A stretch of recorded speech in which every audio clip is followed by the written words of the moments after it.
The day my parents sat me down and told me they were getting divorced, my whole world turned upside down.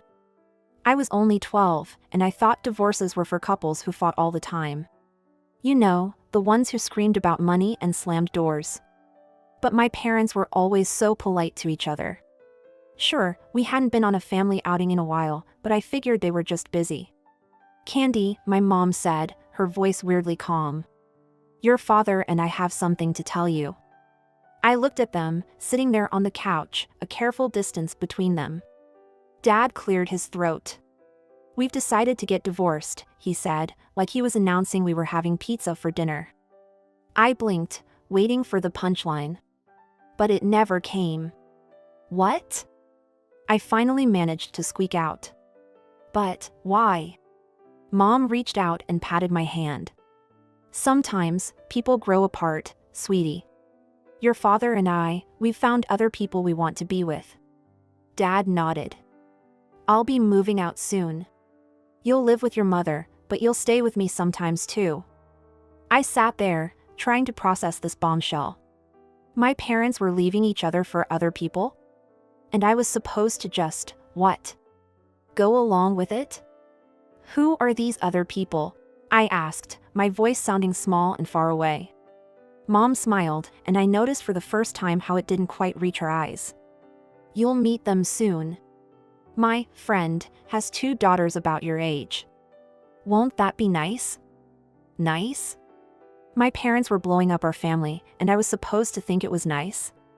"And my partner has a son," Dad added, like he was sweetening the deal. I stood up abruptly, nearly knocking over the coffee table. "I don't want new sisters or brothers.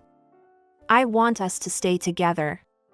I ran to my room and slammed the door, throwing myself on the bed. I could hear them talking in low voices downstairs, probably figuring out how to rearrange my life some more. I thought about the last few months, how Mom and Dad had taken me out separately. I'd go to the movies with Dad one weekend, then to a cafe with Mom the next. I thought it was cool, getting one-on-one time with each of them. Now I realized it was just the beginning of the end. The next few weeks were a whirlwind. Dad packed his bags and moved out, heading off to live with his new wife. Apparently, they'd already gotten married in some quickie ceremony. She had a son, just like Dad had said. Meanwhile, Mom's new husband moved in with us. He brought his twin daughters, who were a year younger than me. At first, I was kind of excited. I'd always wanted a sister to share secrets with, to stay up late talking about boys and life and all that stuff. The day they moved in, I tried to be friendly. I smiled at the girls and said, "Hey, I'm Candy. Want me to show you around?" The taller one, I think her name was Brittany, looked me up and down like I was something stuck to her shoe. "No thanks," she said, her voice dripping with disdain. "We don't need your help." Her sister nodded in agreement. "Yeah, and just so we're clear, we're not your sisters. You're just extra." Extra. The word hit me like a slap in the face. I stood there, mouth open, as they brushed past me, giggling to themselves. That night, I lay in bed, listening to the sounds of my new family settling in. I felt like a stranger in my own home.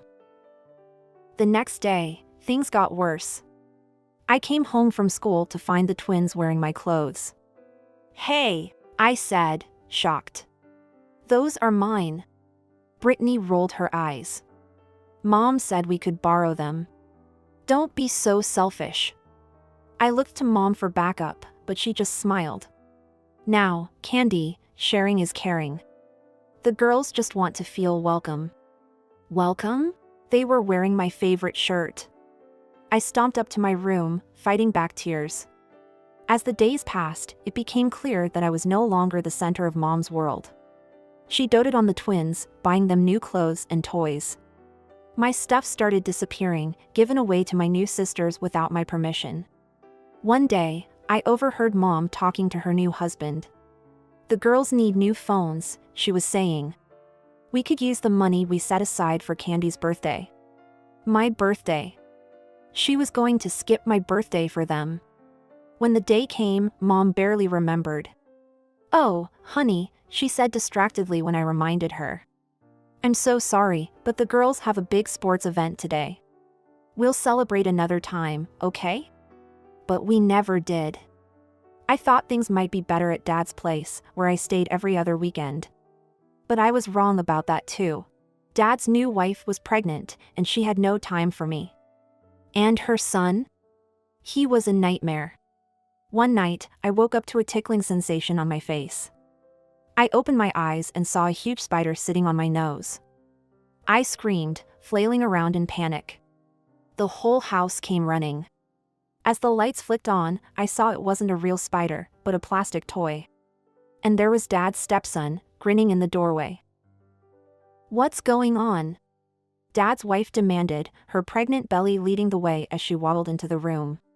Candy woke us all up with her screaming, the boy said innocently. Over a toy. You little, I started, but Dad's wife cut me off. Honestly, Candy, what is wrong with you? Are you some kind of hysterical lunatic? I turned to Dad, expecting him to defend me. But he just stood there, looking uncomfortable. He put it there, I insisted. He knows I'm afraid of spiders. Don't be ridiculous, his wife snapped. Stop lying and go to sleep. I don't want to see you for the rest of the night. I looked at Dad again, silently begging him to say something, anything. But he just sighed and said, I'll take you home in the morning, Candy. As they all filed out, leaving me alone in the dark, I realized something. I didn't have a home anymore. I was alone. Life at Mom's house didn't get any better. The twins, emboldened by Mom's constant praise and attention, became downright cruel. One afternoon, I came home to find my favorite mug shattered on the kitchen floor. The twins were standing there, looking innocent as angels. Oh, Candy, Brittany said, her voice syrupy sweet. We're so sorry. We were just trying to make you some tea, and it slipped. I knew it was a lie. They'd never done anything nice for me, let alone make me tea. But before I could say anything, Mom and my stepdad walked in. What's going on here? Mom asked, eyeing the mess on the floor. Candy broke her mug, the other twin piped up. She got angry and smashed it. My stepdad's face darkened. Without a word, he grabbed my arm and led me to the small storage room at the end of the hall. It was dark and musty, filled with old boxes and forgotten junk. You'll stay in here until you learn to control your temper, he said, pushing me inside. But I didn't do anything. I cried, but he just shut the door, leaving me in darkness. I heard giggling outside the door. It was the twins. Hey, Candy, one of them called through the wood. Did you know this room is full of spiders? Big, hairy ones that come out in the dark. I huddled in the corner, trying not to panic. I knew they were lying, but the darkness seemed to crawl around me. Every little sound made me jump. Hours passed. Nobody came to let me out, not even Mom. When the door finally opened, it was morning. Mom stood there, looking tired. I hope you've learned your lesson, she said. Now get ready for school. I tried to tell her what really happened, but she just waved me off. That was when I realized Mom would always believe them over me. I started spending more and more time at my Aunt Sarah's house. She was Dad's sister, and she lived with her husband, Uncle Tom. They didn't have kids of their own, so they were always happy to see me. At first, I'd just visit for a few hours after school. But those hours turned into days, and soon I was spending weeks at a time with them. One day, after I'd been at Aunt Sarah's for almost a month, my teacher, Mrs. Rodriguez, showed up at Mom's house for a home visit. I wasn't there, of course, but I heard about it later from a neighbor kid who saw the whole thing. Mrs. Rodriguez knocked on the door, looking concerned. When Mom answered, the teacher asked to see me. Oh, Candy's with her father this week, Mom said dismissively. Mrs. Rodriguez frowned. That's odd. I just called Mr. Johnson, and he said Candy was living with you. Mom's face went pale. What? But, I thought. Mrs. Rodriguez was furious. She contacted Child Protective Services, and before I knew it, we were all headed to court. I sat in the courtroom, now 14 years old, watching as my parents argued over who should take care of me. But it wasn't the kind of argument I'd expected. "You take her," Dad shouted at Mom. "I have a small child. I don't have time for a teenager." Mom scoffed. "Are you kidding? I have a life now. I can't deal with Candy's drama." I sat there, feeling smaller and smaller as they tossed me back and forth like a hot potato. Neither of them wanted me. But then, Aunt Sarah stood up. "Your Honor," she said, her voice clear and strong. "If I may, Tom and I would like to take custody of Candy." The courtroom went silent. I looked at Aunt Sarah in shock. She smiled at me, then turned back to the judge. She handed some papers to the judge. "These documents show our financial stability. I'm a teacher, and Tom's a doctor. We can provide for Candy in every way." The judge looked over the papers, then looked at me.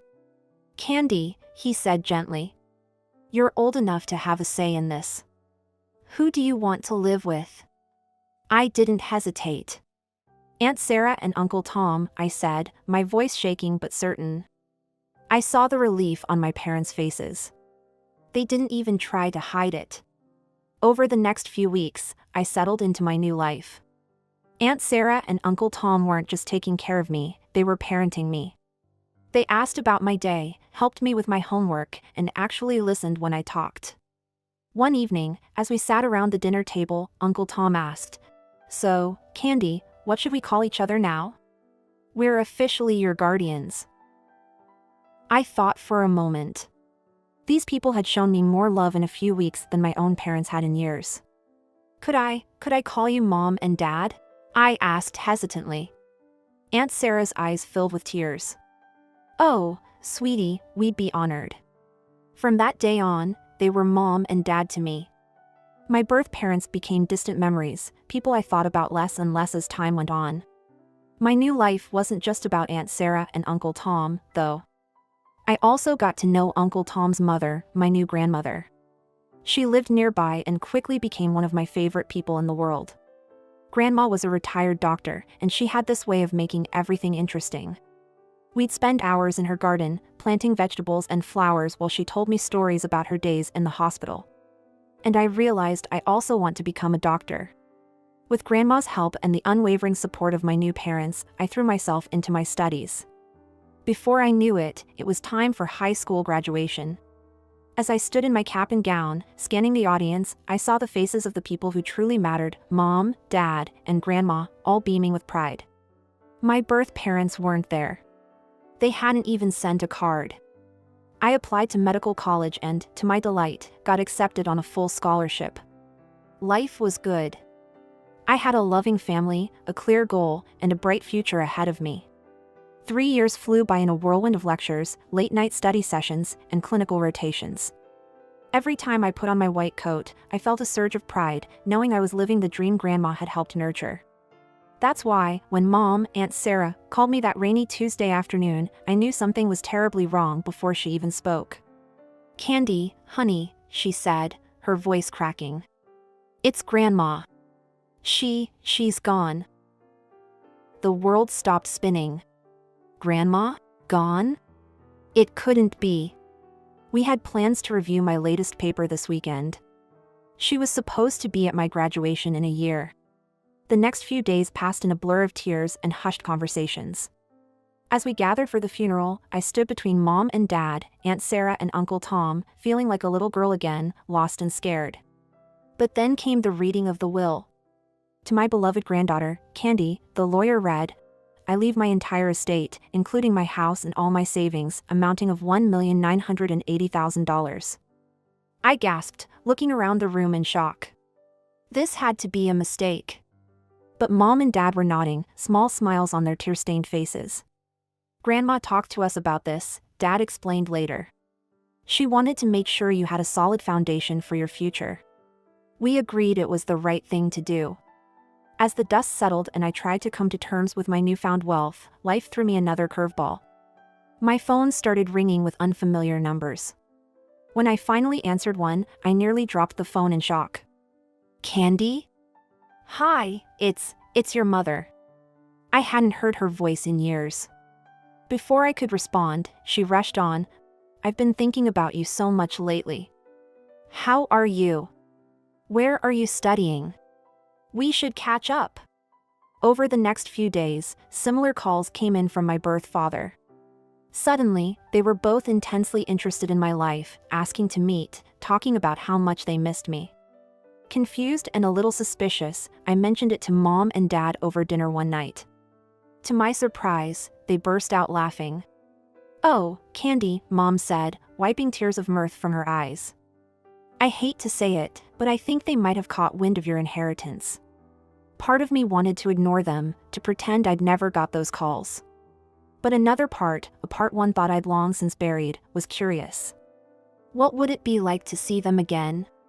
To show them the woman I'd become without their help? Maybe I should meet them, I said slowly. Just to see what they want. Mom and Dad exchanged a look.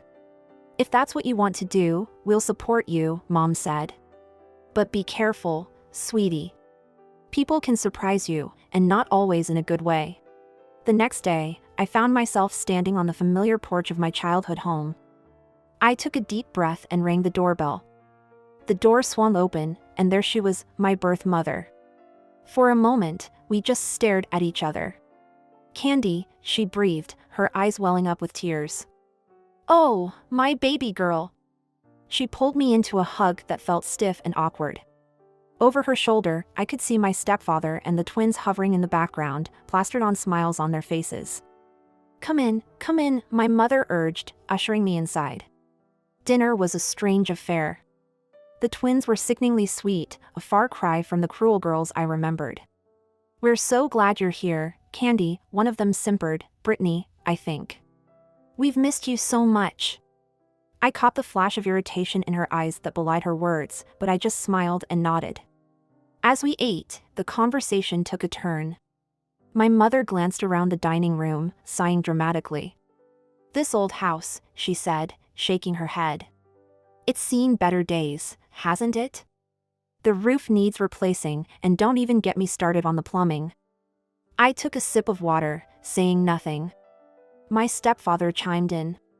"And of course, with the girls heading to college soon, well, you know how expensive that can be." I pretended to be very interested in my mashed potatoes. "It's such a shame," my mother continued, her voice dripping with fake concern. "The girls are so bright, but with our financial situation." She trailed off, looking at me expectantly. I met her gaze evenly, but said nothing. The silence stretched on, growing more uncomfortable by the second. Finally, I decided to change the subject. "So," I said brightly, "I've been wondering. What grades did I graduate high school with?" "I can't quite remember." The color drained from my mother's face.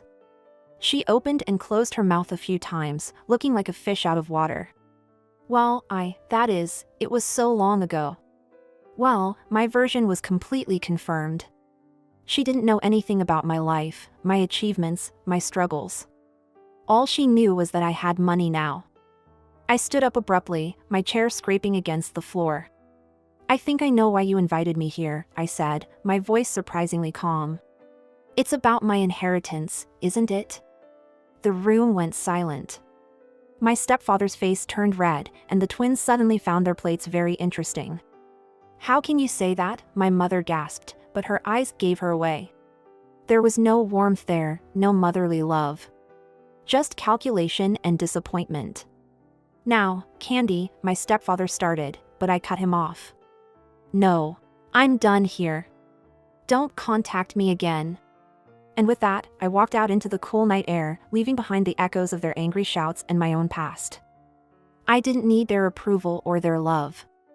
I had a real family waiting for me at home. Just a few days later, I found myself standing at my father's front door. The door swung open, revealing my stepmother. Her face contorted into what I assumed was meant to be a welcoming smile, but looked more like she'd just bitten into a lemon. I forced a smile back and stepped inside. As we moved into the living room, I noticed a teenage boy lounging on the couch. He looked up as we entered, and I recognized him instantly, the spider thrower. He'd grown up quite a bit, and to my surprise, he gave me a genuinely friendly smile. "Hey, Candy," he said, standing up. "Long time no see.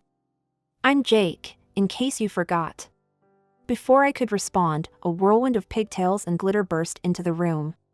A little girl, no more than 8, skidded to a stop in front of me, her eyes wide. "Who are you?" she demanded. My father, looking older and more tired, cleared his throat. "Lily, this is your sister, Candy." We settled into an awkward conversation, my stepmother peppering me with questions about my life that I answered as vaguely as possible. Jake, surprisingly, seemed genuinely interested, asking about my medical studies with what appeared to be real curiosity. As the evening wore on, I could feel the conversation steering towards the real reason for this reunion. My father kept glancing at my stepmother, who would nod slightly, urging him on. Finally, he cleared his throat. "So, Candy," he began, his voice overly casual. "We heard about your windfall." I tensed, waiting for what was coming next. "You know, Lily here is quite the little genius," he continued. "We've been thinking of sending her to this prestigious private school, but, well, it's not cheap." I said nothing, my face carefully blank. My stepmother jumped in. "What your father is trying to say, Candy, is that we could use some help. For Lily's future, you understand." I took a deep breath, feeling my patience wearing thin. "Why now?" I asked, looking directly at my father. "Why are you only remembering me now that I have money?" The room went deadly silent. Even Lily, who had been playing with her dolls, seemed to sense the tension. My father started to stammer out an excuse, but my stepmother's face suddenly twisted with anger. "Now you listen here," she hissed, all pretense of kindness gone. "You're obligated to help your family. If you don't, we'll take you to court. We'll demand our share of that money. You owe us." I couldn't help it, I laughed. "Actually," I said, standing up, "according to the law, you're not my family at all. You abandoned me, remember? Aunt Sarah and Uncle Tom are my legal parents now." As I walked out the door, I heard my stepmother's shrill voice and my father's angry shouts, but I didn't look back. I got into my car and drove away, feeling a mix of emotions, sadness, anger, but mostly relief. In the days following my visits to my birth parents, my phone buzzed incessantly. Calls, texts, and voicemails poured in from both of them, each more desperate than the last. "Candy, please," my mother's voice pleaded in one message. "We're about to lose the house. We'll be on the streets. Don't you care?" My father's approaches ranged from guilt-tripping to outright demands. "After everything we've done for you," one text read, "this is how you repay us?" I let them all go unanswered. I focused instead on my studies, throwing myself into my final year of college with renewed determination. One evening, as I was poring over a particularly complex cardiology textbook, my phone lit up with an unfamiliar number. Hesitantly, I answered. "Hello? Candy? It's Jake. You know, your, stepbrother, I guess? Look, I know this is weird, but I wanted to apologize. For the spider thing, years ago. It was a really crappy thing to do." I found myself smiling despite everything. "Jake, that was ages ago. Water under the bridge." "No, really," he insisted. "I've felt bad about it for years. I wanted to say sorry sooner, but you never came back after that. And I swear, this isn't about the money or anything. I guess I wanted you to know I'm not that stupid kid anymore." His sincerity was touching. "I appreciate that, Jake, really." We ended up talking for over an hour. Jake was in his first year of college, studying engineering. He was funny and self-deprecating, nothing like the bratty kid I remembered. By the end of the call, we'd agreed to meet up for coffee the next week. As the months passed, Jake and I developed a genuine friendship. It was strange, finding a connection with someone from my past life, but it felt good. We met regularly for coffee or study sessions, and he became a supportive presence in my life. Meanwhile, my life was moving forward at a dizzying pace. The long nights and grueling exams were worth it when I finally stood on stage, accepting my college diploma. As I looked out into the audience, I saw Mom, Dad, and Jake cheering wildly. My heart swelled with joy and gratitude. As for my birth parents, their messages eventually tapered off. I heard through Jake that they were struggling financially, but I kept my distance. It wasn't out of spite or anger anymore, just a recognition that we were on different paths. One day, as Jake and I were grabbing coffee, he mentioned his little sister, my half-sister, Lily. "She's really smart," he said. "Always reading, asking questions about everything. But my dad and stepmom, they're not exactly encouraging it." I thought about the bright-eyed little girl I'd met briefly. "Maybe," I said slowly, "I could help with her education. Set up a college fund or something.